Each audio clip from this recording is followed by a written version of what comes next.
स्नेहभोजन होतं दिवाळीनिमित्त आणि त्यासाठी गेले 4-5 महिने जे सर्व महत्त्वाचे नेते मला सारखे भेटत होते आणि इच्छा व्यक्त करत होते काम एकत्र करायची.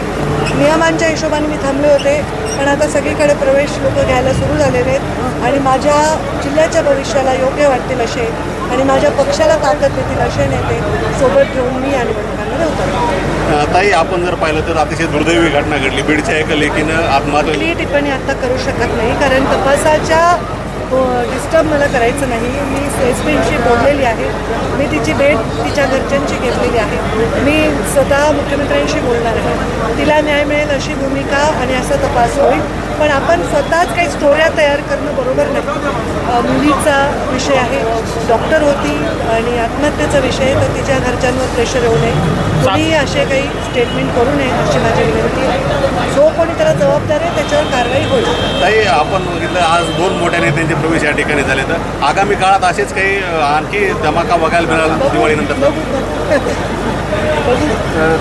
साखर सम्राटांच्या दादागिरीमुळे तो प्रकार घडला आणि संपदाला आत्महत्या करावी लागली. आता ज्या ऊसतोड मजुरांना तपासणी करत असताना तिला चुकीचे रिपोर्ट द्यायला सांगितले गेले असं तिच्या पत्रामध्ये देखील उल्लेख आहे. मी एखादी आत्महत्या मर्डर जेव्हा होत असेल त्यावेळी त्याच्यातल्या तपास फार नाजूक असतात. आपण स्वतःहूनच त्याचा मीडिया ट्रायल करू नये अशी माझी विनंती आहे. तिला न्याय मिळणं मला वाटतं आवश्यक आहे. बऱ्याच वेळा असं होतं की प्रेशरमुळे माध्यमांच्यामुळे लोक तपास भरकटतात. मला तपास भरकटायचा नाही, मी फार नियमात चालणारा व्यक्ती आहे आणि तिला न्याय मिळेल. कारण ऑलरेडी मला वाटतं एकाला अटकही झाली आणि दुसरा सरेंडर झाला आहे. अजून तो कोण तपासात कळेल. आपण कोणावर आरोप करणं माझं स्वभाव नाही. तपासांती जो कोणी गुन्हेगार असेल त्याला शिक्षा, ज्यांनी कोणी तिला उद्विग्न केले बीडच्या बदनामीमुळं आणि त्या पत्रामध्ये उल्लेख स्पष्ट झाला असं वाटतं अत्यंत फेर होईल. पोलीस प्रशासन करेल.